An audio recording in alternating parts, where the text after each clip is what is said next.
Fit for purpose. So most people that I work with are training hard. There's so many people in this world that are training hard. They're consistent, they care, but they still don't always feel prepared. And this video is about why that happens and what you might have to look into in order to fix that this week. So training hard does not necessarily guarantee you to be prepared. It doesn't guarantee you to be ready for everything that's coming at you. There's so many people in this world who aren't lazy.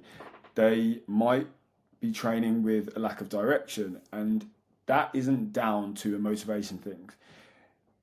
There's a lot of this that comes into clarity. It comes into aligning your training with real performance outcomes, wins and losses, not just effort. Effort doesn't always equate a win. So how can we look at that?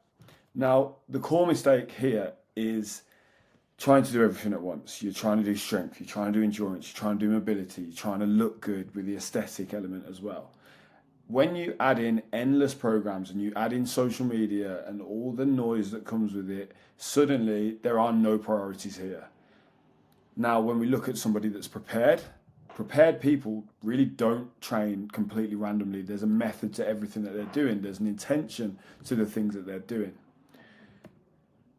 General fitness is there. Fitness isn't the goal though. It has a lot of value, but general fitness is not the goal. Being fit for purpose means that your training supports what you actually need to do to perform.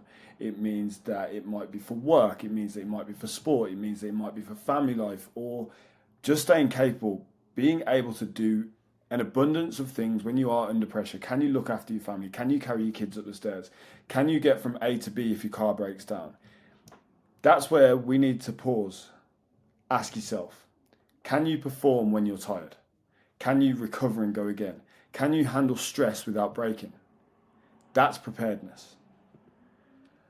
A limiting factor that we see, everybody is limited by one thing at any given time, and it's usually the engine, the strength, the habits, or it could be durability.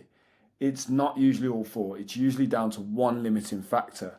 Now, for you, your job isn't to fix everything. It's to identify that bottleneck for yourself. So how do we do that? Let's look at a quick self-audit. Be honest with yourself. This takes 30 seconds. Pause me if you need to. Do you gas out before you should? Are there basic strength standards? Are there a weakness? Is recovery or is fueling an issue for you? Are you constantly training around pain? So do you need to take care of your body? Your weakest answer is the one limiter that we are speaking about. For 7 days, in order to fix this within a week, for the next 7 days, that limiter becomes a priority for you. It becomes your main priority. 1 week, a week of focus. If it's engine, let's work on building repeatable aerobic work. If it's your strength, let's get back to the basics. If it's your habits, how do we lock into our sleep, our fuel, our consistency? If it's your durability, robustness, let's look at how we can remove pain, adapt before chasing all of the volume. This is what we call triage rather than a full plan.